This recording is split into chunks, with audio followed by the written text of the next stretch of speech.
إن الحمد لله نحمده ونستعينه ونستغفره ونعوذ بالله من شرور أنفسنا ومن سيئات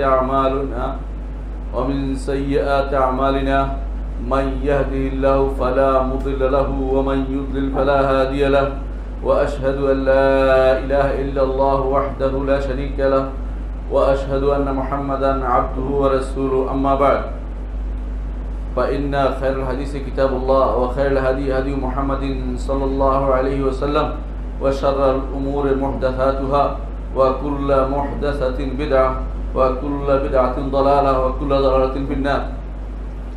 সম্মানিত মুসলিয়ান কিরাম, আল্লাহ রাব্বুল ইজ্জতের শুকরিয়া আদায় করছি যিনি আমাদেরকে জুমাবারে এখানে বসে আল্লাহর দ্বীন শোনার জন্য এবং জিকিরের জন্য উপস্থিত করার সুযোগ দিয়েছেন। আলহামদুলিল্লাহ আলহামদুলিল্লাহ আলহামদুলিল্লাহ কাসীরা আলহামদুলিল্লাহ ওয়া সুবহানাল্লাহ বুকরাতাও ওয়া আসীলা আলহামদুলিল্লাহ আলা নিআম আলহামদুলিল্লাহ আলা দাফইন নিকাম। আল্লাহর শুকরিয়া আদায় করছি সর্ব অবস্থায়।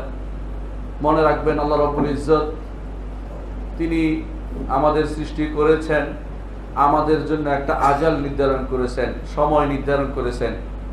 প্রত্যেকটি মানুষই সেই সময়ের দিকে যাচ্ছে। একটা ব্যাপক সময় আছে, তার নাম হচ্ছে কিয়ামত। এটা কোরআনে কারিমে বিভিন্ন নামে এসেছে। কোথাও বলা হয়েছে আস-সাআ, সেই বিশেষ ঘটনা, এই নাম হচ্ছে বিশেষ সময় বলা হয়েছে। কোথাও বলা হয়েছে আল ওয়াকিয়া, যা ঘটবে। কোথাও বলা হয়েছে আল হাক্কা, যা বাস্তব, সেটা বলা হয়েছে। বিভিন্ন নামে এসেছে। কিয়ামতের ভয়াবহতা থাকার কারণেই তার ভিন্ন ভিন্ন নাম এসেছে। এবং কিয়ামত প্রত্যেকের উপর দিয়ে যাবে, এমন কেউ নয় যে তা থেকে বাঁচতে পারবে। সবার উপরেই কিয়ামত আসবে। যে ব্যক্তি মারা যায় তার কিয়ামত শুরু হয়ে যায়। সবার উপরে ব্যাপক কিয়ামত আসার আগেই কিছু নিদর্শন আল্লাহ তাআলা দুনিয়ার বুকে দিবেন, সেগুলিকে বলা হয় কিয়ামতের আলামত। কিয়ামতের আলামত সম্পর্কে অনেক গ্রন্থ লেখা হয়েছে, অনেকের কাছে বাংলায় সেগুলো আছে। আলহামদুলিল্লাহ, এগুলি কিছু শুদ্ধ আছে, কিছু অশুদ্ধ আছে। বিশুদ্ধ হাদিস দ্বারা যেগুলি প্রমাণিত সেগুলি আমাদের বিশ্বাস করতে হবে। যেগুলি কোরআন এবং সুন্নাহ দ্বারা প্রমাণিত হয়নি, এরকম কথা এবং কাজ থেকে দূরে থাকতে হবে। কোরআনে কারিমে আল্লাহ তাআলা বলেছেন, ফাহাল ইয়ানজুরুনা ইল্লা সাআতা আন তাতিয়াহুম বাগতা। তারা তো অপেক্ষা করছে কিয়ামতের, যে তাদের কাছে হঠাৎ করে এসে যাবে। অন্য আয়াতে আল্লাহ তাআলা বলেছেন, ফাকাদ জাআ আশরাতুহা, কিয়ামতের কিছু আলামত এসেই গিয়েছে। কিয়ামতের আলামতগুলো দুই ভাগে বিভক্ত, ছোট আলামত, বড় আলামত। ছোট আলামতগুলো আবার তিন ভাগে বিভক্ত। কিছু আলামত এসে চলে গেছে, যেমন চাঁদ ফেটে গেছে। আল্লাহ তাআলা ঘোষণা করেছেন, ইকতারাবাতিস সাআতু ওয়ানশাক্কাল কামার। চাঁদ ফেটে গেছে, এটা কিয়ামতের আলামত আল্লাহই ঘোষণা করেছেন। কিয়ামতের আলামতের মধ্যে আছে মুহাম্মদুর রাসূলুল্লাহ সাল্লাল্লাহু আলাইহি ওয়াসাল্লামের আগমন। তিনি বলেছেন যে মৌতি, তার মৃত্যু, এটাও একটি আলামত বলে তিনি ঘোষণা করেছেন। এবং এ জাতীয় অনেকগুলো জিনিস রাসূলুল্লাহ সাল্লাল্লাহু আলাইহি ওয়াসাল্লাম ঘোষণা করেছেন, যা চলে গেছে। ছোট অনেক আলামত এসে তা চলে গেছে, যেগুলো আমাদেরকে জেনে নিতে হবে। রাসূলুল্লাহ সাল্লাল্লাহু আলাইহি ওয়াসাল্লাম বলেছেন, মদিনার পূর্ব প্রান্তে একটি আগুন হবে, যে আগুন দিয়ে বসরা শহর সেখানকার যারা চলবে তাদেরকেও দেখা যাবে। সে আলামতও চলে গেছে। ইমাম ইবনে কাসির রাহমাতুল্লাহ আলাইহি তার কিতাবে সেটা উল্লেখ করেছেন। এর অর্থ হচ্ছে অনেকগুলো আলামত চলে গেছে, আবার কিছু আলামত চলে গেছে এবং চলছে একসাথে। অর্থাৎ কিছু আলামত চলছে, তার মধ্যে আছে জিনা ব্যভিচার বেড়ে যাওয়া, সুদের বেশি প্রচলন হওয়া, বইপত্র বের হয়ে যাওয়া। বইপত্র বের হবে কিন্তু ইলমের কমতি হওয়া। দিন দিন এইভাবে ইলমের কমতি হওয়া, এটা আলামত, কিয়ামতের আলামত বলে মুহাম্মদুর রাসূলুল্লাহ সাল্লাল্লাহু আলাইহি ওয়াসাল্লাম ঘোষণা করেছেন। হত্যা হানাহানি বেড়ে যাওয়া কিয়ামত আলামত বলে বলেছেন। যা চলেছে এবং চলছে, এখনো আগেও হয়েছে, এখনো হচ্ছে, এই জাতীয় আলামত রয়েছে। আর কিছু আলামত আছে ছোট আলামত, যা এখনো আসেনি, যা আসবে। আবার বড় আলামতগুলো একটাও আসেনি, যা একটার পর একটা আসবে অনবরত। মুহাম্মদ রাসূলুল্লাহ সাল্লাল্লাহু আলাইহি ওয়াসাল্লাম বলেছেন, যখন কিয়ামতের একটি আলামত আসবে তার পরেরটা অনবরত আসতেই থাকবে। যেভাবে কোনো তসবিহ ডানা থেকে অথবা কোনো মালা থেকে পড়তে থাকে, একটি একটি অনবরত পড়তে থাকে ছিঁড়ে গেলে, সেভাবে কিয়ামতের আলামতগুলো একটির পর একটি আসতে থাকবে। মুহাম্মদ রাসূলুল্লাহ সাল্লাল্লাহু আলাইহি ওয়াসাল্লাম তিনি দেখলেন একদিন সাহাবায়ে কেরাম বসে আছেন। হুযায়ফা ইবনে আসিদ রাদিয়াল্লাহু আনহু বর্ণনা করেন, তিনি দেখেছেন তারা বসে কিয়ামতের আলোচনা করছে। রাসূল জিজ্ঞাসা করলেন, কিসের আলোচনা করছো? সাহাবায়ে কেরাম বললেন যে, ইয়া রাসূলুল্লাহ তাযাকারুস সাআ, হে আল্লাহর রাসূল, আমরা কিয়ামতের আলোচনা করছি। তখন রাসূলুল্লাহ সাল্লাল্লাহু আলাইহি ওয়াসাল্লাম বললেন, ইন্নাকুম লান তারাউহা, তোমরা কখনো সেটা দেখতে পাবে না, হাত্তা তারাউ ক্বাবলা 10 আয়াতিন, তার পূর্বে 10টি নিদর্শন দেখতে পাবে। তারপর তিনি আলোচনা করলেন আদ-দুখান ওয়াদ-দাজ্জাল ওয়াদ-দাব্বা, তুলুউ শামসি মিন মাগরিবিহা, খুরুজ ইয়াজুজ ওয়া মাজুজ। তারপর তিনি বললেন যে নুজুল ঈসা আলাইহিস সালাতু ওয়াস সালাম। এইভাবে রাসূলুল্লাহ সাল্লাল্লাহু আলাইহি ওয়াসাল্লাম খাসফুন বিল মাশরিক, খাসফুন বিল মাগরিব, খাসফুন বিজাজিরাতিল আরব, রাসূলুল্লাহ সাল্লাল্লাহু আলাইহি ওয়াসাল্লাম সেগুলো উল্লেখ করলেন। সব শেষে উল্লেখ করে বললেন, সব শেষে যেটা হবে, নারুন তাহশুরুন নাস ইলাল মাহশার, এমন একটি আগুন বের হবে যা মানুষকে হাসরের ময়দানের দিকে নিয়ে যাবে। সেই হাসরের ময়দান হচ্ছে দুনিয়ার হাসর, আখিরাতের হাসরের ময়দান নয়। কারণ আখিরাতের হাসরের ময়দান নতুন ভাবে তৈরি হবে। আল্লাহ তাআলা যেমন জমিনে হাসর করবেন, যেই জমিনে কারো কোনো অপরাধ সংগঠিত হয়নি, দুনিয়ার হাসরের ময়দান সম্পর্কে রাসূলুল্লাহ সাল্লাল্লাহু আলাইহি ওয়াসাল্লাম বলেছেন যে সেটা হবে শাম, আরদুস শাম। শাম বলতে বোঝানো হয় বর্তমান সিরিয়া, ফিলিস্তিন এবং বর্তমান যে লেবানন আছে, জর্দান আছে, পুরো এলাকাটাকে শাম বলা হয়। যেহেতু কাবার এই পাশে শাম, তো কাবার বাম পাশে আছে বলেই সেটার নাম হয়েছে শাম। এই দিকে এই রাসূলুল্লাহ সাল্লাল্লাহু আলাইহি ওয়াসাল্লাম বলে দিয়েছেন কি কি হবে কিয়ামতের আগে, অনেকগুলো আলামত বলে দিয়েছেন।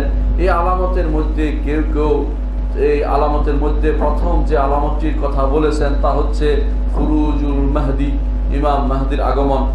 ইমাম আমরা কেন বলছি? কারণ তিনি ইমাম হবেন, এই জন্য ইমাম বলেছি। এই জন্য নয় যে তিনি এখনই ইমাম হয়েছেন বা যার এখনো জন্ম হয়েছে কিনা, সেটা অনেকেই যারা শিয়ারা তারা বাড়াবাড়ি করছে, যার আলোচনা আমরা করব। তিনি কে, এই বিষয়টি আমাদের আজকের আলোচ্য বিষয়।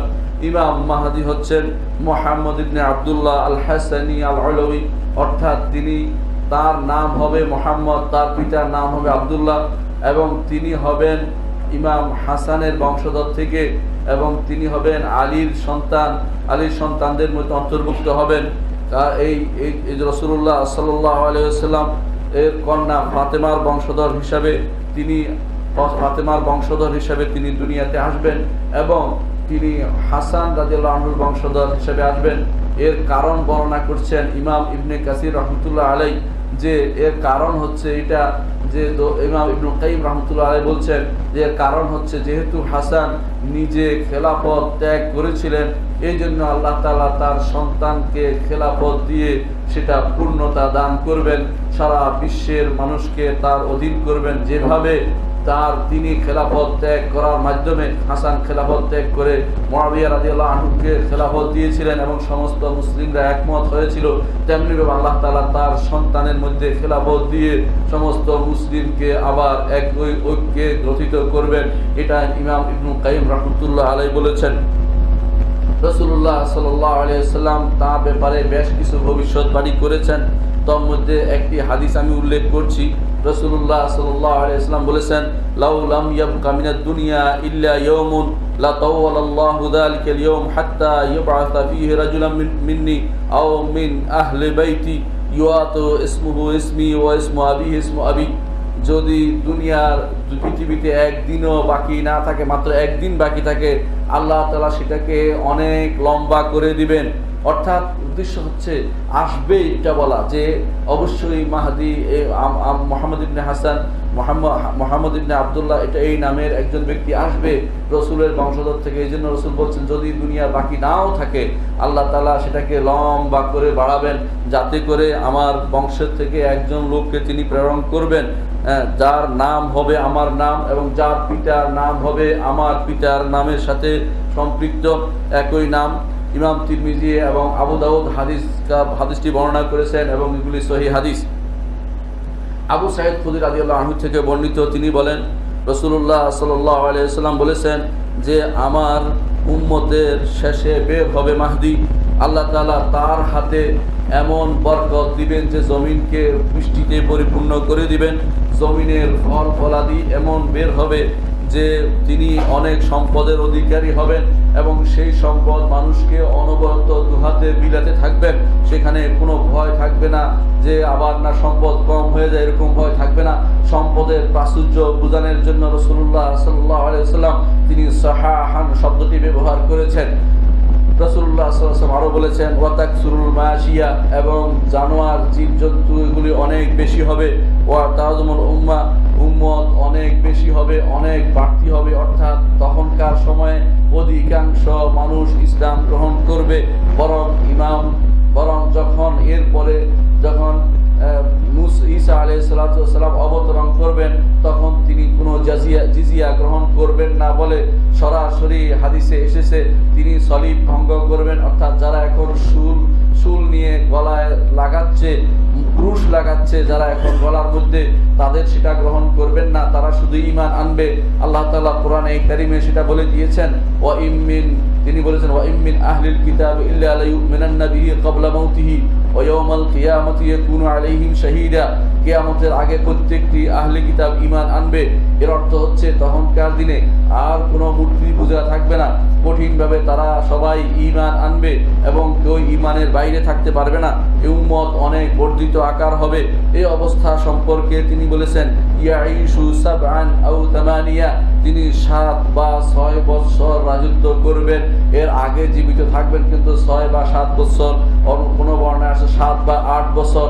কোনো বর্ণনায় দেখা যায় যে ঈসা আলাইহিস সালাতু ওয়াস সালাম 40 বছর থাকবেন। তিনি যদি 33 বয়সে আল্লাহ তাআলা উপরে উঠিয়ে নিয়ে থাকেন আর 7 বছর যোগ করা হয় তাহলে 40 বছর হয়ে যায়, এটাও হতে পারে। অথবা দুর্বল বর্ণনার কারণে তিনি 40 বছরও তিনি দুনিয়াতে অবস্থান করতে পারেন, কিন্তু যদি দুর্বল বর্ণনা বাদ দেওয়া হয় তাহলে তিনি দুনিয়াতে আবার এসে 7 বছর তিনি রাজত্ব করবেন। এই বর্ণনা হাদিস থেকে আমরা পাই। অন্য এক হাদিসে এসেছে রাসূলুল্লাহ সাল্লাল্লাহু আলাইহি ওয়াসাল্লাম বলেছেন উবাশশিরুকুম বিল মাহদি, তোমাদেরকে আমি সুসংবাদ দিচ্ছি মাহদির। ইউবাসু আলা ইখতিলাফিন মিনান নাস, তিনি তখনই প্রেরিত হবেন যখন মানুষের মধ্যে মতানৈক্য চরম আকার ধারণ করবে। ওয়াজালাজিল, এবং যখন অনবরত মানুষের মধ্যে ভূমিকম্পের মতো অবস্থা বিরাজ করবে। ফায়ামলাউল আরদা কিসতান ওয়া আদলান, তখন তিনি জমিনকে পরিপূর্ণ করে দিবেন ইনসাফ দিয়ে, এবং সেটা মানুষের মধ্যে ইনসাফ এবং আদল দিয়ে পরিপূর্ণ করে দিবেন। কামা মুলিআত জুরান ওয়া যুলমা, যেমনিভাবে সেটা পরিপূর্ণ হয়ে যাবে তখনকার সময়ে জুলুম এবং অত্যাচারে পরিপূর্ণ অবস্থায় তিনি আসবেন। আসে সমস্ত দুনিয়াতে তিনি ইনসাফ এবং আদল দিয়ে পরিপূর্ণ করে দিবেন। ওয়াসাকিনুল আরদ ইয়ারদা আনহু সাকিনুস সামা ওয়া সাকিনুল আরদ, আকাশের যারা অবস্থানকারী ফেরেশতারা আর নিচে অবস্থানকারী মানুষ সবাই তার উপরে সন্তুষ্ট থাকবে। ইয়াকসিমুল মালা সিহাহান, তিনি সম্পদ অনবরত দুই হাতে মানুষকে বিলাইতে থাকবেন। ইমাম আহমদ ইবনে হাম্বল হাদিসটি তার মুসনাদে বর্ণনা করেছেন। অনুরূপভাবে আলী রাদিয়াল্লাহু আনহু থেকে বর্ণিত, তিনি বলেছেন রাসূলুল্লাহ সাল্লাল্লাহু আলাইহি ওয়াসাল্লাম বলেছেন আল মাহদি মিন্না আহলুল বাইত ইউসলিহুল্লাহু ফি লাইলা, মাহদি আমাদের বংশে হবে আহলুল বাইত থেকে, আল্লাহ তাআলা তাকে এক রাত্রিতে বিশুদ্ধ করে দিবেন। অর্থাৎ তিনি এর আগে সঠিক পথে থাকবেন না, অথবা কোনো কারণে তাকে এই অবস্থা এত মর্যাদাপূর্ণ অবস্থায় দেখা যাবে না। সেই দিনে সে এক রাত্রিতে আল্লাহ তাআলা তাকে সঠিক পথে নিয়ে আসবেন, তিনি সেই মর্যাদায় ভূষিত হওয়ার মতো অবস্থায় চলে আসবেন। পঞ্চম হাদিসে এসেছে রাসূলুল্লাহ সাল্লাল্লাহু আলাইহি ওয়াসাল্লাম বলেছেন আল মাহদি মিন আতরাতি মাহদি আমার পরিবারভুক্ত, মিন ওয়ালাদি ফাতেমা, সে ফাতেমা রাদিয়াল্লাহু আনহা, ফাতেমার বংশধর থেকে হবে, সন্তানদের মধ্য থেকে হবে। অন্য হাদিসে এসেছে রাসূলুল্লাহ সাল্লাল্লাহু আলাইহি ওয়াসাল্লাম বলেছেন, ইয়ানজিলু ঈসা ইবনে মারইয়ামা, ঈসা ইবনে মারইয়াম আসবেন, নাজিল হবেন, ফায়াকুলু আমিরুহুমুল মাহদি, তখন তাদের আমির থাকবেন আল মাহদি। তিনি বলবেন, তাআলা সল্লি বিনা, আসুন আসুন আমাদের সাথে, আমাদের নিয়ে আপনি সালাত আদায় করুন। ফায়াকুলু লা, তিনি বলবেন না, অর্থাৎ ঈসা আলাইহিস সালাম বলবেন না, আমি সালাত আদায় করব না। ইন্না বা'দাহুম আমির ওয়া বা'দিন তাকরিমাতুল্লাহ হাযিল উম্মাহ, তোমাদের একে অপরের উপর আমির হবে, অর্থাৎ তিনি মামুর হিসাবে সালাত আদায় করবেন। তাকরিমাতুল্লাহ হাযিল উম্মাহ, এই উম্মতকে সম্মানিত করার জন্য তিনি একজন নবীকে, একজন রাসূলকে এই উম্মতের একজন আমিরের পিছনে সালাত আদায় করিয়ে ও উম্মতকে সম্মানিত করে দিবেন। মুসনাদুল হারিসে হাদিসটি এসেছে। অন্য এক হাদিসে এসে রাসূলুল্লাহ সাল্লাল্লাহু আলাইহি ওয়াসাল্লাম বলেছেন, ইউবায়াউ লিরাজুলিন বাইনার রুকনি ওয়াল মাকাম, বাইতুল্লাহর পাশে রুকন এবং মাকাম, রুকন হচ্ছে রুকনি শামি, রুকনি ইয়ামানি, মাকাম অর্থ হচ্ছে মাকাম ইব্রাহিম, মাকাম ইব্রাহিম এবং রুকন অথবা রুকন বলতে অনেক সময় যেটাকে আমরা বলে থাকি হাজরা আসওয়াদ, সেটাকেও বোঝানো হয়ে থাকে। এর মাঝে যে অংশটুকু, এই অংশটুকুর মধ্যে একজন ব্যক্তির বায়াত হবে। বায়াত অর্থ হলো তার নেতৃত্বের আনুগত্যের শপথ হবে। ওয়ালা ইয়াস্তাহিলুল বাইত ইল্লা আহলুহু, মনে রাখবা তোমরা ব্যতীত, তার পরিবার ব্যতীত, অর্থাৎ আল্লাহর ঘরকে নিজেরা ব্যতীত কেউ অপমানিত করবে না। ফাইজা আস্তাহাল্লু ফালা তাসআল হানা হালাকাতিল আরব, যখন আল্লাহর ঘরকে অপমান করা হবে তখন আরবদের ধ্বংস অনিবার্য, সে ব্যাপারে আর প্রশ্ন তুলো না। তারপর হাবশার ওই ব্যক্তি আসবে, যেই ব্যক্তি একটি একটি করে ইট খুলে ফেলে দিবে বাইতুল্লাহ, তারপর সেই বাইতুল্লাহ আবার আবাদ হবে না, অর্থাৎ সর্বশেষ অবস্থা কি হবে মুহাম্মদুর রাসূলুল্লাহ সাল্লাল্লাহু আলাইহি ওয়াসাল্লাম সেটা বর্ণনা করে দিয়েছেন। তিনি বলেছেন, ওয়াহুমুল্লাযিনা ইস্তাখরিজুনা কানজাহু, অর্থাৎ ওই হাবশার লোকেরা, আফ্রিকান সেই কালো লোকটি এসে বাইতুল্লাহ ধ্বংস করবে এবং সেখানকার যে সম্পদ আছে সব লুট করে নিয়ে যাবে। ইমাম আহমদ ইবনে হাম্বল হাদিসটি বর্ণনা করেছেন। অপর এক হাদিসে রাসূলুল্লাহ সাল্লাল্লাহু আলাইহি ওয়াসাল্লাম বলেছেন, লা তাযালু তাইফাতুম মিন উম্মতি ইউকাতিলুনা আল হক যাহিরিনা ইলা ইয়াউমিল কিয়ামা, আমার উম্মতের মধ্যে একটি বিরাট গোষ্ঠী সব সময় হক নিয়ে সংগ্রাম করতে থাকবে। যাহিরিনা, তারা প্রকাশিত থাকবে, ইলা ইয়াউমিল কিয়ামা, কিয়ামত পর্যন্ত এই অবস্থায় তারা থাকবে। কিয়ামত অর্থ হচ্ছে যেদিন নির্দেশ ঈমানদার থাকার কথা সেদিন পর্যন্ত। ফায়ানজিলু ঈসা ইবনে মারইয়াম, তখন ঈসা ইবনে মারইয়াম নাজিল হবেন। ফায়াকুলু আমিরুহুম, তখনকার আমির তাকে বলবেন, তাআলা সল্লি বিনা, আসুন আসুন আমাদের নিয়ে সালাত আদায় করুন। ফায়াকুলু লা, তিনি বলবেন না, ইন্না বা'দাকুম আলা বা'দিন উমারা, তোমাদের একে অপরের উপর আমির হবে, অর্থাৎ আমি তোমাদের পিছনে আমি সালাত আদায় করব। তাকরিমাতুল্লাহ হাযিল উম্মাহ, আল্লাহর পক্ষ থেকে এই উম্মতকে সম্মানিত করা হবে। ইমাম আহমদ, ইমাম মুসলিম হাদিসটি বর্ণনা করেছেন। সম্মানিত মুসল্লিয়ান ইকরাম, ইমাম মাহদি সম্পর্কে আমি অনেকগুলো হাদিস বর্ণনা করলাম। অনেক আছে, অনেক মানুষকে আপনি দেখতে পাবেন বর্তমান সময়ে যারা হাদিসের ব্যাপকতা দেখে অনেক সময় তারা অস্বীকার করে বসেন ইমাম মাহদিকে, তারাও পথভ্রষ্ট। আবার অনেক মানুষ আছে তারা সুনির্দিষ্ট কোনো ব্যক্তিকেই মাহদি বানিয়ে নিয়েছেন, তারাও পথভ্রষ্ট।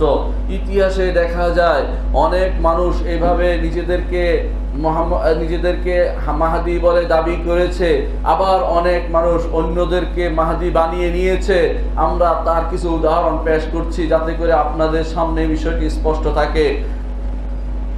ইমাম মাহদি আমরা বলেছি যে তিনি হাসান ইবনে আলীর বংশধর থেকে হবেন, কারণ বর্ণনা করা হয়েছে যে যেহেতু হাসান নিজে খেলাফত ত্যাগ করেছেন আল্লাহর উদ্দেশ্যে, আল্লাহ তাআলা তার সন্তানকে সেটা পূর্ণতা দিয়ে সারা পৃথিবীর শ্রেষ্ঠ খলিফা হিসেবে তখনকার সময় বিবেচনা করে তাকে খেলাফত দিবেন। কিন্তু দেখা গেছে শিয়া রাফেদি, তথাকথিত শিয়ারা যারা ইরানে বসবাস করে এবং যাদের একটা বিরাট অংশ ইয়েমেনে বসবাস করে বর্তমানে, যারা যুদ্ধ করছে হুথিরা, তারা সবাই এটা বিশ্বাস করে যে তিনি, তার নাম তিনি বলে থাকেন মুহাম্মদ ইবনে হাসান আল আসকারি, তিনি নাকি সেই মাহদি আল মাউউদ যার ওয়াদা করা হয়েছে, এবং তিনি সে কি কি ছিলেন সেই বিষয়টি আপনাদের সামনে আমি বর্ণনা করতে চাই। শিয়ারা মনে করে থাকে, একটা হাদিসের অপব্যাখ্যা করে। সে হাদিসটি হচ্ছে রাসূলুল্লাহ সাল্লাল্লাহু আলাইহি ওয়াসাল্লাম বলেছেন, এই উম্মতের মধ্যে 12 জন খলিফা যতদিন থাকবে ততদিন এই উম্মত অত্যন্ত সম্মানিত হবে এবং সর্ব জায়গায় তাদের শক্তি বীর্য দেখাতে পারবে। তখন এই বিষয়ে হাদিসটি নিয়ে রাসূলুল্লাহ সাল্লাল্লাহু আলাইহি ওয়াসাল্লাম বলেছেন খলিফা থাকবে, এবং সেই হাদিসটি নিয়ে ব্যাখ্যা করতে গিয়ে শিয়ারা ব্যাখ্যা করেছে যে এই 12 জন খলিফা হবে আলী থেকে নিচের দিকে শুরু করে তার সন্তানদের মধ্যে কিন্তু দেখা গেছে আলীর পরে হাসান রাদিয়াল্লাহু আনহুর পরে আর কেউ খলিফা হয়নি। সুতরাং তাদের সে আলোচনা সম্পূর্ণরূপে মিথ্যা এবং সেই দাবিও মিথ্যা। বরং সেই খলিফা, সর্বশেষ খলিফা 12 জনের মধ্যে আসে আমাদের সামনে এসে পড়ে ওমর ইবনে আব্দুল আজিজ রাহমাতুল্লাহ আলাইহি। তিনি পর্যন্ত সে 12 জন খলিফা হয়ে যায় এবং এটাই সত্য, কারণ উম্মতে মুসলিমা সেদিন পর্যন্ত এক রাষ্ট্র এবং একটি দেশ বলে বিবেচিত হতো।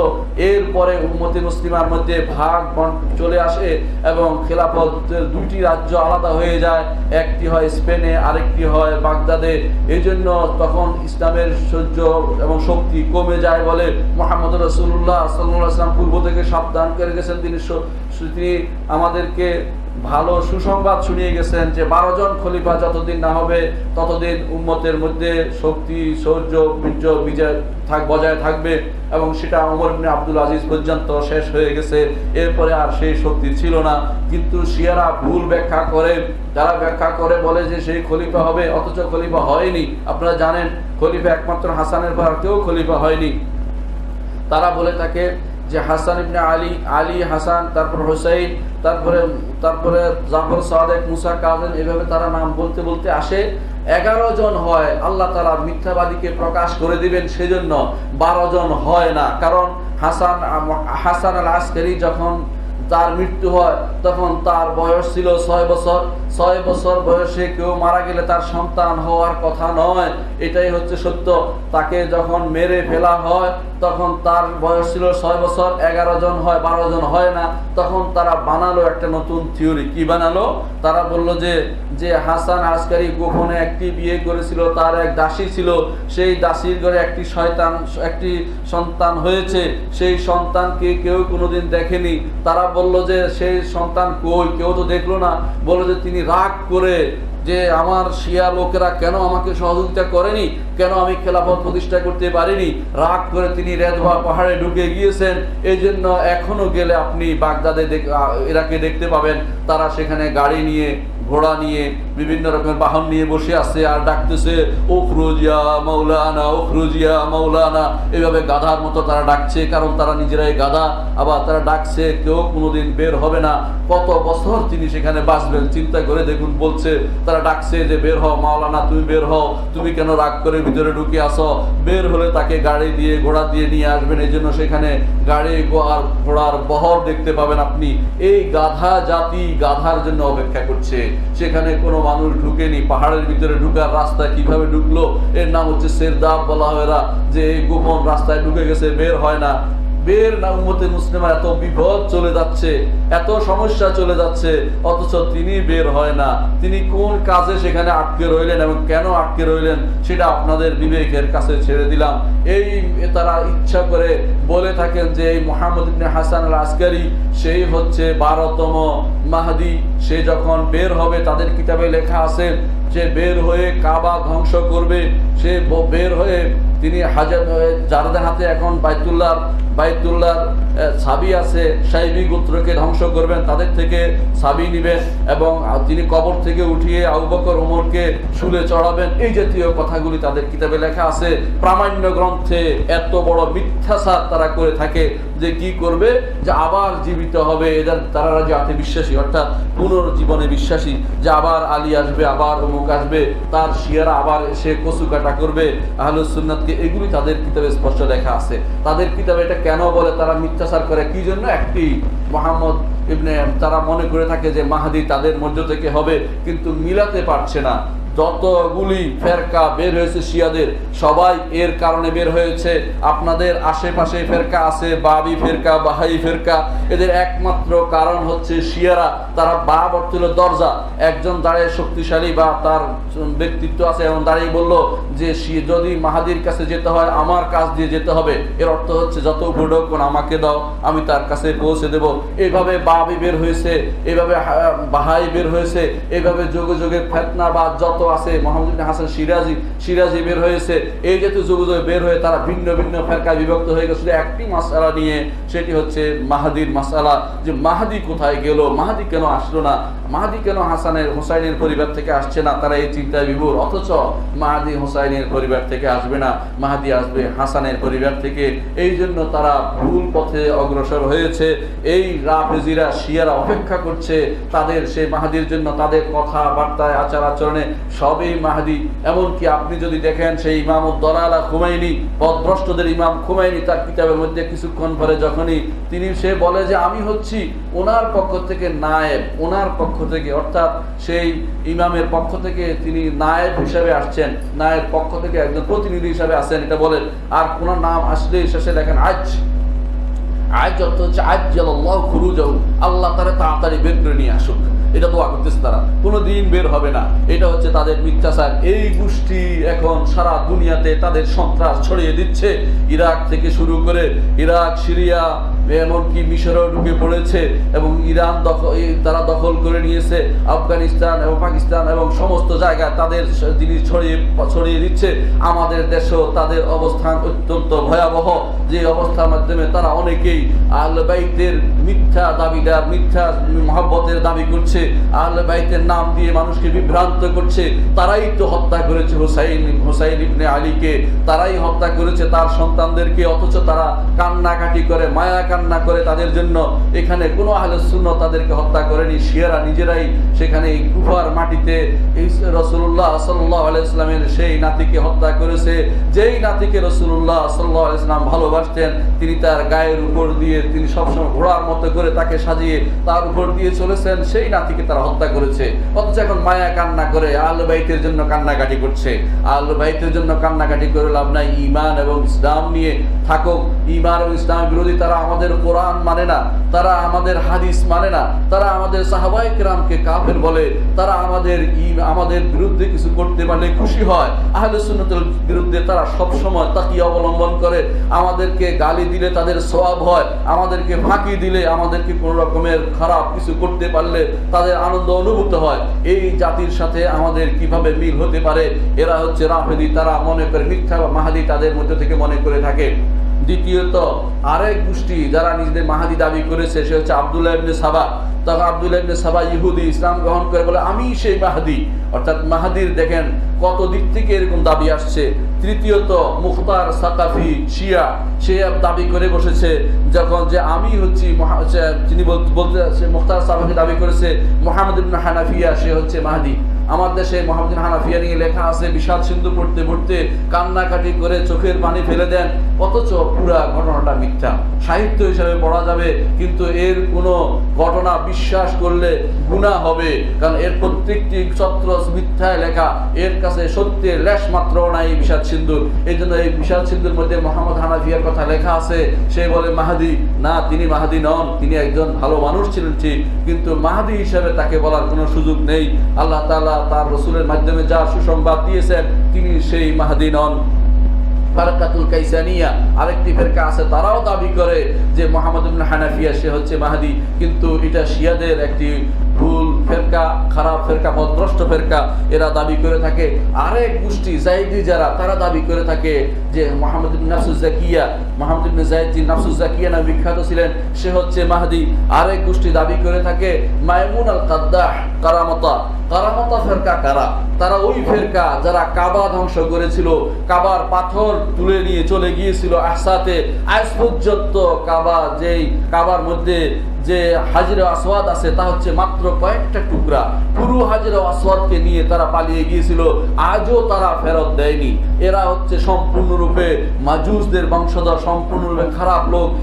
এদের বংশধর বাকি অংশ যারা আছে বর্তমানে, তারাই হচ্ছে বর্তমান সময়ে আপনাদের সমাজে পরিচিত পরিচিত আগা খানি, ইসমাইলি, দাউদি, বোহরা, এই জাতীয় যাদেরকে আপনারা বলে চিনেন, তাহেরি বলে চিনেন, এরা সবাই ওই শয়তানের শেলা।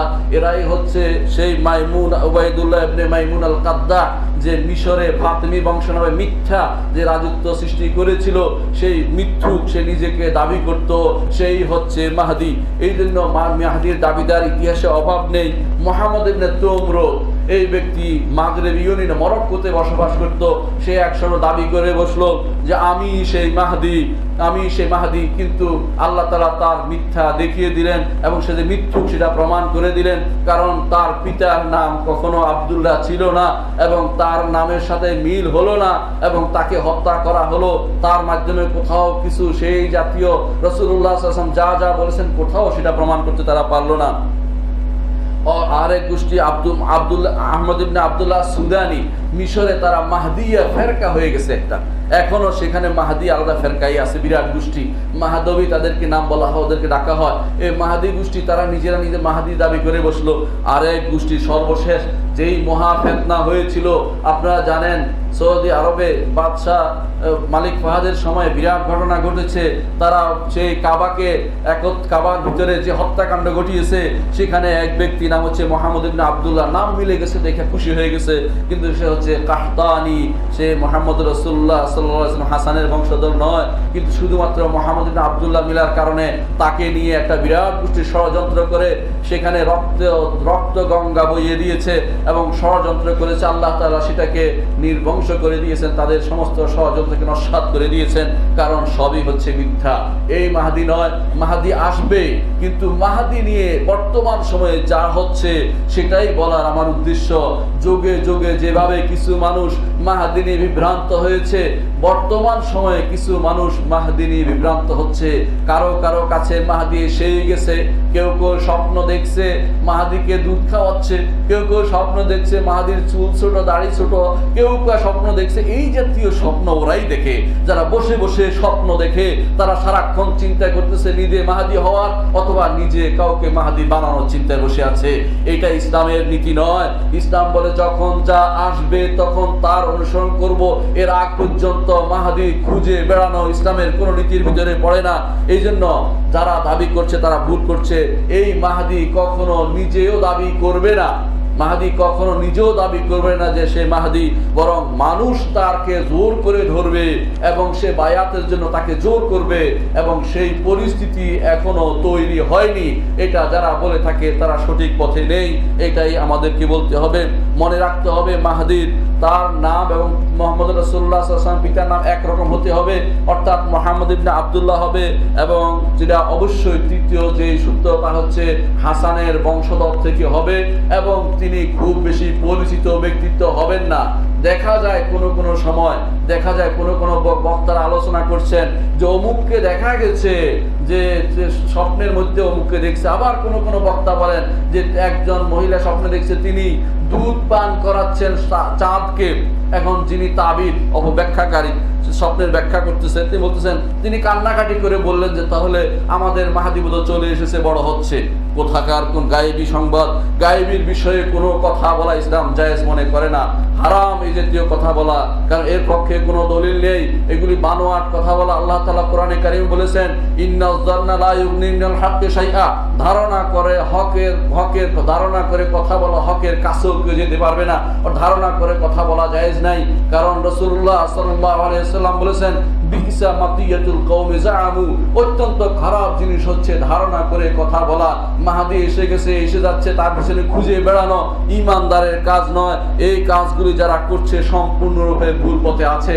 মনে রাখতে হবে মাহদির কিছু সিফাত বর্ণিত হয়েছে, বলা হয়েছে আজলাল জাবহা আফনাল আন, তার নাক হবে বড় এবং তার কপাল হবে অত্যন্ত প্রশস্ত বলা হয়েছে, কিন্তু কি অবস্থায় আসবে সেটাও বলে দেওয়া হয়েছে।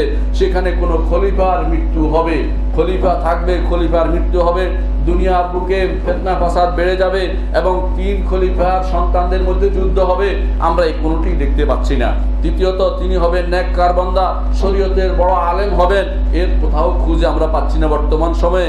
যারা তিনি তিনি মক্কায় প্রকাশ পাবেন এবং রুকন এবং মাকামের মাঝখানে তার বায়াত হবে এবং তিনি মনে রাখবেন তিনি পূর্ব দিক থেকে যাবেন, অর্থাৎ তিনি মক্কার বাসিন্দা হবেন না।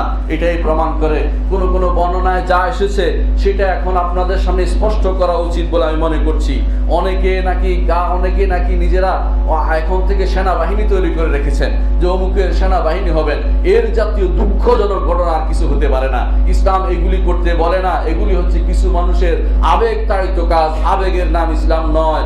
রাসূলুল্লাহ সাল্লাল্লাহু আলাইহি ওয়াসাল্লাম দিকে যেই নিসবতটি করা হয় যে তিনি বলেছেন, সত্য হাদিস নয়, এই জন্য আমি বলছি, বলা হয় ইযা রাআইতুমুর রায়াতুস সুদ, যখন তোমরা কালো পতাকা দেখবে, কাজ্জাত মিন কিবালি খোরাসান থেকে যেটা এসেছে, ফাতুহা, সেখানে আসো, ফাইন্না ফিয়া খলিফাতুল্লাহিল মাহদি, কারণ এর মধ্যে আল্লাহর খলিফা মাহদি রয়ে গেছে।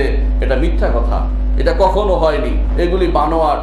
ইমাম শাইখুল আলবানী বলেন যে এটা একটা একেবারে এইটা হচ্ছে দুর্বল এবং এর কারণ হচ্ছে অমুক বানিয়েছে, এটা তারা নির্ধারণ করে দিয়েছে। এই জন্য কখনো এই জাতীয় জিনিসকে কখনো আমরা বিশ্বাস করব না যে পূর্ব দিক থেকে, খোরাসান থেকে বা অমুক দেশ থেকে তিনি আসছেন, তার জন্য আগে থেকে সেনাবাহিনী তৈরি করতে হবে, তার জন্য লোক বল তৈরি করা দরকার, এখন থেকে বাহিনী বানানো, এই জাতীয় জিনিসগুলো বেদাত।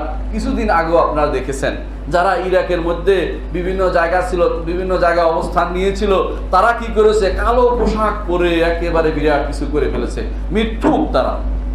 তারা মিথ্যার পথে কাজ করেছে। তারা এখন কোথায়? তারা হারিয়ে গেছে বাতাসের মতো। এরা হচ্ছে ইহুদিদের দালালের মতো কাজ তারা করেছে। এদের থেকে সাবধান থাকতে হবে, নিজের সন্তানদেরকে সাবধান রাখতে হবে, পরিবারকে সাবধান রাখতে হবে, দ্বীন এবং ইসলামকে প্রসার করতে হবে। আপনার দায়িত্ব নয় ফিতনা খুঁজে বেড়ানো, আপনার দায়িত্ব নয় মাহদি খুঁজে বেড়ানো। আপনার দায়িত্ব হচ্ছে কোরআন এবং সুন্নাহর উপরে আমল করা। কোরআন এবং সুন্নাহর উপরে আমল করে যদি আপনি জীবনকে সংগঠিত করতে পারেন, কবরে যেতে পারেন, আলহামদুলিল্লাহ। মাহাদিকে খোঁজার প্রয়োজন নেই। যদি বের হয়ে পড়ে যে যেখানে থাকে আমরা দেখব, তখন আমরা জানবো, তখন সেই নিয়ে চিন্তা করবো। এর আগে খুঁজে বেড়ানো, মাহাদির জন্য লোক তৈরি করা, রাষ্ট্র তৈরি করা অথবা মাহাদির অস্ত্রবাজি করা সবই হারাম। এর থেকে জীবন কোনোভাবেই নিজস্ব কাজে জড়িত হতে দিতে পারেন না, করবেন না। সম্পূর্ণরূপে কোরআন এবং সুন্নাহ মেনে চলুন। এটাই হচ্ছে সালফে সালেহিনের মত। সালফে সালেহিন কখনো এই জাতীয় কাজগুলি করতেন না। যারা এই জাতীয় কাজগুলি করে ধীরে ধীরে তারা একটা ফেরকা হয়ে যায় এবং উম্মতের জন্য তারা বোঝা হয়ে যায়, উম্মতের সমস্যা তৈরি করে। এই সমস্ত লোক থেকে আমাদের সাবধান থাকতে হবে। আর একটি জিনিস খুব আলোচিত হচ্ছে মাহাদির সাথে জড়িত, সেটা হচ্ছে পৃথিবীর বয়স। কিভাবে পৃথিবীর বয়স জানতে পারলো?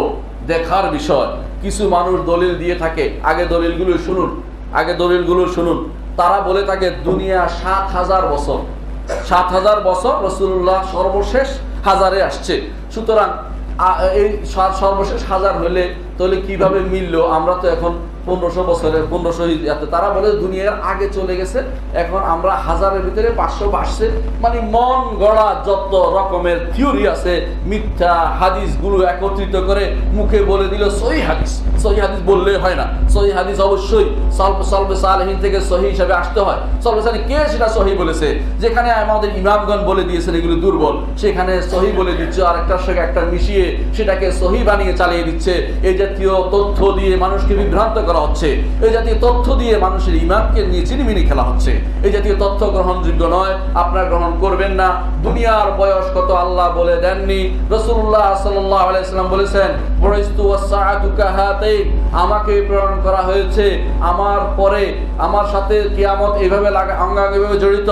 এর অর্থ এই নয় তারা মনে করছে যে এর সাথে কিয়ামত তো এসেই গেল, না, এটা নয়। রাসূলুল্লাহ সাল্লাল্লাহু আলাইহি ওয়াসাল্লামের উদ্দেশ্যকে জানতে হবে, অর্থাৎ অবশ্যই করিব, কিয়ামত করিব। আল্লাহ বলে দিয়েছেন লাআল্লা সাআতা তাকুনু করিবা, কিয়ামত অবশ্যই নিকটে, আল্লাহ তাআলা বলে দিয়েছেন। সুতরাং দূর নয়, কিন্তু এর অর্থ এই যে মাঝখানে আর কোনো নবী রাসূল আসবে না। যেমনি আগে নবী রাসূল আসতো, নতুন শরীয়ত আসতো, মাঝখানে আর কোনো শরীয়ত নেই একটা, অর্থাৎ আমার পরে কিয়ামত, মাঝখানে আর কিছু না। উদ্দেশ্য এর এই নয় 15 বছর।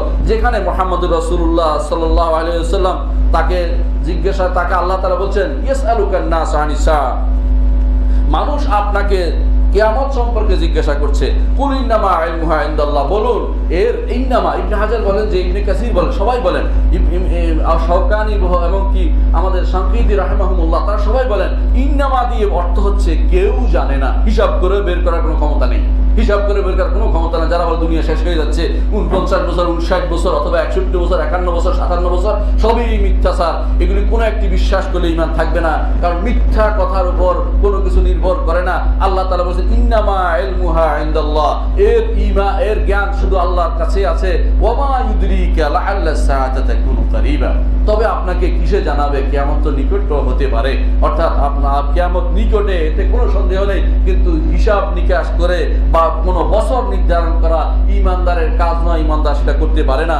রাসূলুল্লাহ সাল্লাল্লাহু আলাইহি ওয়াসাল্লাম বলেছেন লা ইয়ালামু মাতা তাকুমুস সাআতু ইল্লাল্লাহ। রাসূল 5টি জিনিসের কথা বলেছেন, খামসুন লা ইয়ালামুহুন্না ইল্লাল্লাহ, 5টি জিনিস আল্লাহ ব্যতীত কেউ জানে না। তারপর তিনি বলেছেন কিয়ামত কখন হবে একমাত্র আল্লাহই জানেন, আর কেউ জানে না। যেটা রাসূলুল্লাহ সাল্লাল্লাহু আলাইহি ওয়াসাল্লাম বলেছেন, ওই ব্যক্তি হিসাব করে কেমনে জানলো, সে কি রাসূলুল্লাহ সাল্লাল্লাহু আলাইহি ওয়াসাল্লাম থেকে বেশি জানে? কখনো নয়। রাসূলুল্লাহ সাল্লাল্লাহু আলাইহি ওয়াসাল্লামকে জিজ্ঞাসা করেছেন জিবরিল যে মাতা সাআ, কখন কিয়ামত হবে? রাসূল তো বলতেই পারতেন যে 1500 বছর বা 1000 বছর বা 700 বছর বাকি আছে, কিছুই বলেন না। রাসূল কি বলেছেন? মাল মাসউলু আনহা বিআলাম মিনাস সাইল, যাকে প্রশ্ন করেছো, যার কাছে প্রশ্ন করেছো, তিনি প্রশ্নকারী চেয়ে বেশি জানেন না। অর্থাৎ তিনি জানেন না, এটা কেউ জানবে না। আল্লাহ তাআলা বলে দিয়েছেন আকাদু ফিহা, আমি এটাকে এমন ভাবে গোপন করেছি। অর্থাৎ মুফাসসিরিনরা বলেন, অর্থাৎ আমি এমন গোপন করেছি, আমি কাউকে সেটা বলবো না, নিজের কাছে গোপন রাখছি, এরকম অবস্থা। আকাদু ফিহা নাফসি, অর্থাৎ কাউকে সেটা বলবো না। এই জন্য যারা বলে কিয়ামত শেষ হয়ে যাবে অথবা এই কিছুদিনের মধ্যে পৃথিবী শেষ হয়ে যাচ্ছে, তারা সম্পূর্ণরূপে মিথ্যা সারে লিপ্ত আছে। এটা কখনো শুদ্ধ নয়। ইমাম ইবনে কাইয়িম রাহমাতুল্লাহ আলাইহি বলেন ওয়াহাযা মিন আবিয়ানিল কাযিব, এই হচ্ছে সবচেয়ে স্পষ্ট মিথ্যা কথা।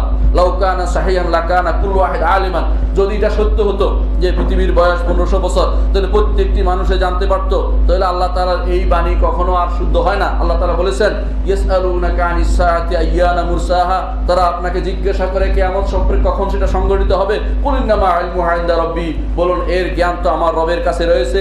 লা ইউজাল্লিহা লিওয়াক্তিহা ইল্লা হু, এর সময় তিনি নিজে ব্যতীত কারো কাছে এটা প্রকাশ করেন নাই। সাকুলাত ফিস সামাওয়াতি ওয়াল আরদ, আসমান জমিনে সেটা ভারী হয়ে গেছে।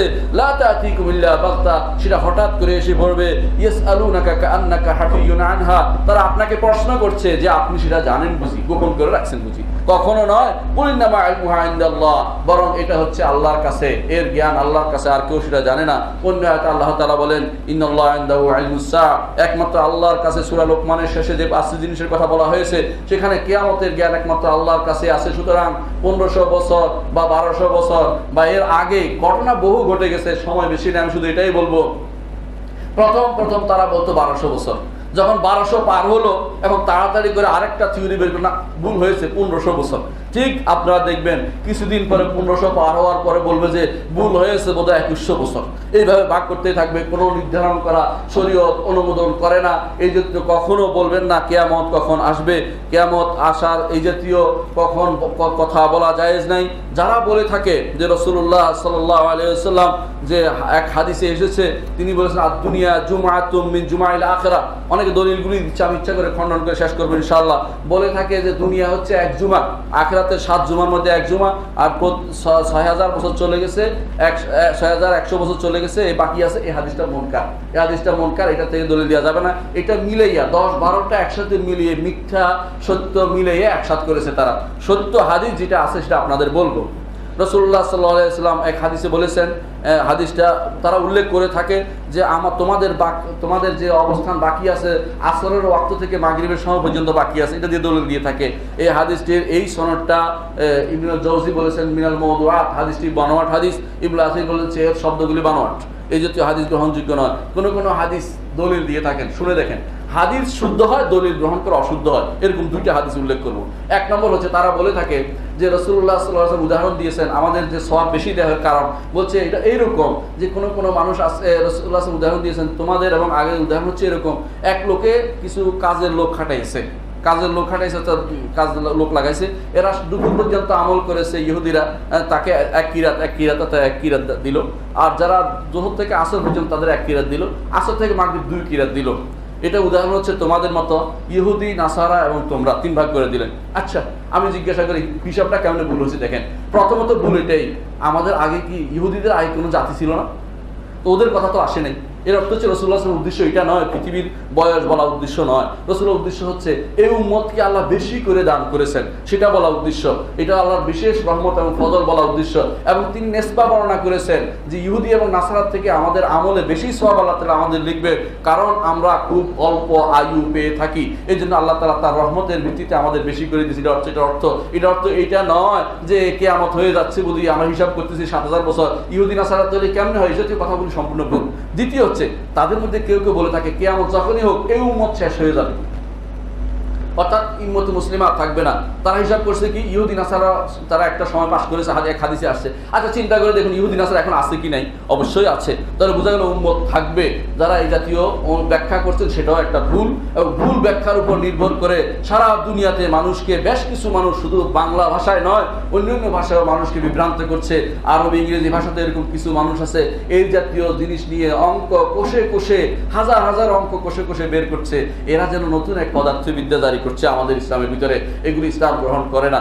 আর একটি গোষ্ঠী আছে, একটা হাদিস দিয়ে দলিল দেয়, এটা আমি শেষ করবো ইনশাআল্লাহ। হাদিসটি বলে থাকে যে মা আজালুকুম, হাদিসটি বলে থাকে ইন্নী লা আরজু আল্লাহ তাজিজা উম্মতি আন ইউআখিরাহুম নিসফা ইয়াউমিন। একটা হাদিস উল্লেখ করে থাকে। হাদিসটা কি? প্রথমত হাদিসটা দুর্বল, মুনকাতা। এটা হচ্ছে আমি আশা করি যে আমার উম্মতকে আল্লাহ তাআলা 500 বছর বাড়াই দিবেন, যে হাদিস দলিল দিয়ে থাকে। 500 বছর আমল করে 500 বছর আমার উম্মত দাঁড়াইতে কোনো অসুবিধা হবে না। শব্দটা আগে দেখতে হবে, আল্লাহ তাজিজ উম্মতি, আমার অর্থাৎ হাসরের মাঠে হাদিসে আছে। এই জন্য এর ব্যাখ্যা করেছেন শামসুল হক আজিমাবাদী, সুন্দর ব্যাখ্যা করে দিয়েছেন। তিনি বলেছেন অর্থ হচ্ছে হাসরের মাঠে ধনীরা পরে জান্নাতে যাবে, গরিবরা আগে জান্নাত যাবে, ধনীরা 500 বছর পরে যাবে। এইটা বলা উদ্দেশ্য যে আমার উম্মত, আমি আশা করি যে আমার উম্মতের ধনীরা 500 বছর দাঁড়াতে কোনো অসুবিধা হবে না, এরপর তারা জান্নাতে যেতে পারবে। এইটাকে দুনিয়া নিয়ে আসে এখন আগের 1500 আগের 1000 সাথে 500 যোগ করে 1500 বছরের মধ্যে কিয়ামত করে ঘটাই দিচ্ছে। এটা সম্পূর্ণরূপে ইসলাম বিরোধী ব্যাখ্যা, এই জাতীয় ব্যাখ্যা গ্রহণ করা যাবে না। এই জন্য ইমাম ইবনুল কাইয়িমের কথাটাই আমরা সর্বশেষ বলবো যে ওয়া ইন্নাহু লামিন আবিয়ানিল কাযিব, এটা সবচেয়ে বেশি মিথ্যাচার অন্তর্ভুক্ত একটা জিনিস যে নির্ধারণ করে দিবে কিয়ামতের সময় কখন হয়ে যাচ্ছে, এই উম্মতের সময় কখন শেষ হয়ে যাচ্ছে, অথবা মাহদি চলে আসলো তাকে এইভাবে দেখা যাচ্ছে। এই জাতীয় যাবতীয় বক্তব্য থেকে আমরা দূরে সরে থাকবো। তবে মনে রাখবো কিয়ামত কিন্তু নিকটে। কোরআনে কারীম আল্লাহ তাআলা বলেছেন, রাসূলুল্লাহ সাল্লাল্লাহু আলাইহি ওয়াসাল্লাম বলেছেন, এবং কোরআনে কারীম যেভাবে বলা হয়েছে যে কিয়ামতে অবশ্যই সংগঠিত হবে, এবং হাদিসেও বলা হয়েছে কিয়ামত সংগঠিত হবে। কোরআন এবং হাদিস অনুসারে আমরা বিশ্বাস করি যে কিয়ামত সংগঠিত হবে। তার আগে যে সমস্ত জিনিস আসার কথা সেগুলি অনেক এখনো বাকি আছে। তার আমাদেরকে কিয়ামত খুঁজে বেড়ানোর কাজ নয়, আমাদের দায়িত্ব হচ্ছে ঈমান এবং আমল তাজা করা, দাওয়াত দেয়া। সাহাবায়ে কেরাম কিয়ামত খুঁজে বেড়াতেন না, তারা দাওয়াতের কাজ করতেন। তারা সারা দুনিয়াতে ইসলাম প্রচার করেছেন। আমাদের দায়িত্ব হবে সারা দুনিয়াতে ইসলাম প্রসারে কাজ করে যাওয়া। নিজের পরিবার থেকে শুরু করে সব জায়গাতে ইসলামকে প্রতিষ্ঠা করা হচ্ছে একজন ঈমানদারের দায়িত্ব। সম্মানিত মুসলিয়ানে কেরাম, কিছুদিন আগে আপনারা একটা ভালো কাজের পথ রচনা করেছেন। রাসূলুল্লাহ সাল্লাল্লাহু আলাইহি ওয়াসাল্লাম বলেছেন, মান সান্না ফিল ইসলামি সুন্নাতান হাসানাতান ফালাহু আজরুহা ওয়া আজরু মান আমিলা বিহা ইলা ইয়াউমিল কিয়ামাতি মিন গায়রি আন ইউনকাসা মিন উজুরিহিম শাইআন। যে ব্যক্তি কোনো ভালো কাজের পথ রচনা করবে, ভালো কাজ যত মানুষ আমল করবে তত মানুষের সওয়াব পড়তে থাকবে, তার আমলনামায় জারি হতে থাকবে। এর চেয়ে ভালো কাজ আর কি হতে পারে? যে মানুষ দান করবে, সদকা করবে, গরিবদের প্রতি তাকাবে। আমাদের ভাই, আমরা যারা আজ বিভিন্ন ভালো অবস্থানে আছি, বিশ্বাস করো এই অবস্থানে সাহাবায়ে কেরাম ছিলেন না। তাদের অনেকেই ছিল, তাদের খাবার ছিল না, অনেকে তাদের পানীয় ছিল না। মুহাম্মদ রাসূলুল্লাহ সাল্লাল্লাহু আলাইহি ওয়াসাল্লাম মাসের পর মাস চলে যেত, তার ঘরে বাতি জ্বলতো না। আপনি কি মনে করেন আজ আমরা কত আরামে আছি, এসির ভিতরে বাস করছি, খাবারের শেষ নাই, খাবার ফেলে দিচ্ছি, খেতে ইচ্ছে হয় না, জোর করে খাওয়াতে ইচ্ছে করতেছে। অথচ একটা বিরাট গোষ্ঠী আমাদেরই ভাই, তারা কষ্ট পাচ্ছে, তাদের প্রতি তাকানো আমাদের দায়িত্ব। মনে রাখবেন রাসূলুল্লাহ সাল্লাল্লাহু আলাইহি ওয়াসাল্লাম বলেছেন, মাসালুল মুমিনিনা ফি তাওয়াদ্দুহি ওয়া তারাহুমিহি ওয়া তাআতুবিহিম কামাসালিল জাসাদ ইযা ইশতাকা মিন উযুন তাদাআ লাহু সাইরাল জাসাদি বিস-সাহরি ওয়াল হুম্মা। রাসূলুল্লাহ সাল্লাল্লাহু আলাইহি ওয়াসাল্লাম বলেছেন, এই উম্মতের মধ্যে ঈমানদার যারা আছে তাদের তাদের একটা উদাহরণ তিনি দিচ্ছেন, যে তাদের উদাহরণ হচ্ছে এরকম, তাদের পরস্পর যে ভালোবাসা, সৌহার্দ্য, পরস্পর সম্পর্ক এরকম হওয়া উচিত একটি শরীরের মতো। যখন এই শরীরে কোথাও কোনো আঘাত হয় তখন সারা শরীরে তার ব্যথা অনুভূত হয়। আমার আপনার ব্যথা অনুভূত হওয়া দরকার। আমাদের রোহিঙ্গা ভাইরা যে কষ্টে আছে, কিছু মানুষ তখন খুব আবেগ তাড়িত হয়ে তাড়াতাড়ি করে চলে গেছে, অনেক কিছু দিয়ে আসছে। মনে রাখবেন, একটা সময় পার হলে খাবার কিন্তু নিঃশেষ হয়ে যায়। তাদের তো এমন কোনো ব্যবস্থাপনা নেই যে তাদের কোনো চাকরি আছে, এমন কোনো বিষয় নেই যে তাদের কোনো টাকা থেকে এসে উড়ে পড়বে, এরকম নয়। বরং সেখানে আজ খ্রিস্টান ধর্ম সেই তাদের রূপান্তরিত করার প্রচেষ্টা চালানো হচ্ছে, তাদেরকে তাদের দিন থেকে দূরে সরানোর প্রচেষ্টা চালানো হচ্ছে। অনেক পরিবার খ্রিস্টান হয়ে গেছে, তাদের টাকা পয়সা লেগেই আছে, তারা ওখান থেকে তারা বেরই হয় না। অথচ আমরা একবার আবেগ নিয়ে একবার গেছি, অথবা 2 বার গেছি, অথবা 10 বার গেছি, কিন্তু প্রতিদিনই তো তাদের খাবারের দরকার। এই মানুষগুলোর প্রতি যদি না তাকাই, তারা যদি না খেয়ে মারা যায়, আপনার সন্তান যদি কোনো খেয়ে না খেয়ে মারা যায়, আপনার যেমন কষ্ট হবে, তাদের প্রতি তাকানো আপনার আমার দায়িত্ব হয়ে পড়ে। যার যা আছে সাদাকাতুন জারিয়া হিসেবে দান করবেন এবং মনে করবেন যে এটা আমার এখন দায়িত্ব। ইসলামী শরীয়ত বলে, যারা মুসলিমরা কোথাও নির্যাতিত হলে, অন্য কোথাও আসলে তাদেরকে জায়গা করে দিতে হয়। তারা এখন হিজরত করে আসছে আপনার দেশে, এটাই হচ্ছে প্রকৃত হিজরত। ইসলামের শরীয়তের হিজরত এটা। তারা যদি কোনো আজ খ্রিস্টান হতো অথবা অন্য কোনো ধর্ম অবলম্বী হতো, তাদের কিন্তু কোনো নির্যাতন করা হতো না।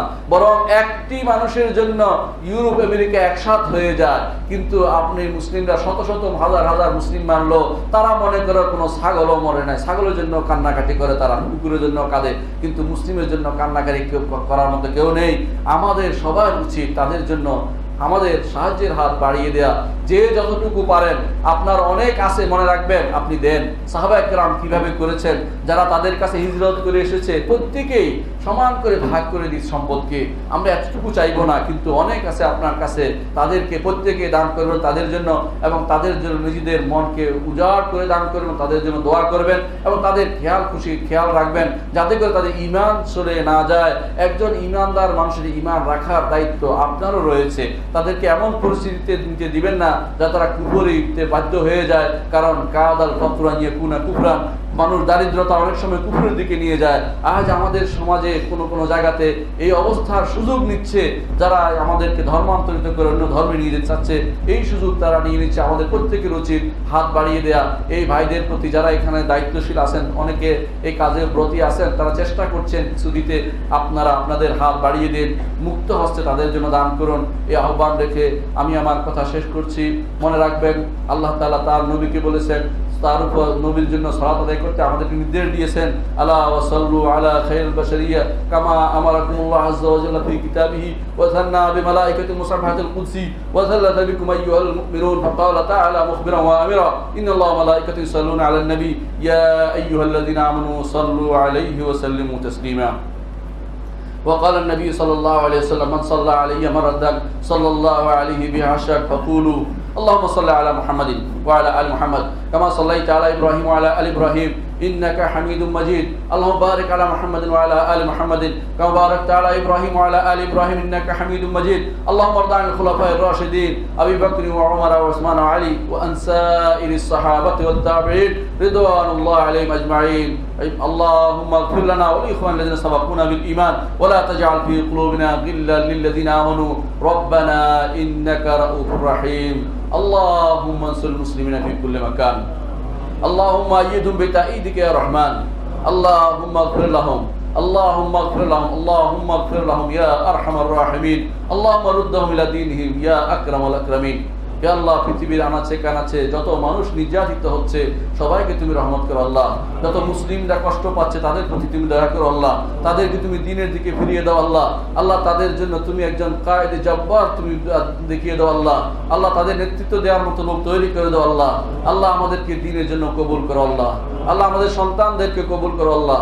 আল্লাহ আমাদের নারীদেরকে তুমি কবুল করো আল্লাহ। আল্লাহ তাদেরকে ফিতনা থেকে দূরে রাখো আল্লাহ। আল্লাহ তারা যে নিজেরা ফিতনা না হয় এবং অপরের জন্য ফিতনার কারণ না হয়, এই বিষয়টি আল্লাহ তুমি তাদেরকে তুমি হেফাজত করো আল্লাহ। আল্লাহ তাদের দ্বারা আল্লাহ তুমি এই উম্মতের পূর্বসূরি যে সমস্ত নারীরা ছিল তাদের মতো তাদেরকে হতে দাও আল্লাহ। আল্লাহ আমাদের সন্তানদেরকে দ্বীনের উপর বড় করো আল্লাহ। আল্লাহ তাদের জন্য তুমি দ্বীনকে প্রশস্ত করে দাও আল্লাহ। আমাদের যারা কবরে শুয়ে গেছে তাদেরকে ক্ষমা করে দাও আল্লাহ। আল্লাহ তাদেরকে তুমি ক্ষমা করে দাও আল্লাহ। আল্লাহ যারা কবরে শুয়ে গেছে তাদের তুমি ক্ষমা করে দাও আল্লাহ। আল্লাহ যারা মারা গেছে তাদের তুমি ক্ষমা করে দাও আল্লাহ। যারা অসুস্থ আছে তাদের সুস্থতা দান করো আল্লাহ। আল্লাহ অনেকেই দোয়া চেয়েছেন, তাদের জন্য তুমি আল্লাহ তাদের কি অভাব আছে তুমি জানো, তাদের সব অভাব পূরণ করে দাও আল্লাহ। আল্লাহ তাদের অনেকে অসুস্থ আছে, হাসপাতালে আছে, তাদেরকে সুস্থতা দান করো আল্লাহ। রব্বিগফির ওয়ারহাম ওয়া আনতা খায়রুর রাহিমিন। ইবাদাল্লাহ রাহিমাকুমুল্লাহ, ইন্নাল্লাহা ইয়া'মুরু বিল 'আদলি ওয়াল ইহসানি ওয়া ইতা'i যিল কুরবা ওয়া ইয়ানহা 'আনিল ফাহশা'i ওয়াল মুনকারি ওয়াল বাগই ইয়া'iদুকুম লা'আল্লাকুম তাযাক্কারুন ওয়া লাযিকরুল্লাহি আকবার। ওয়াল্লাহু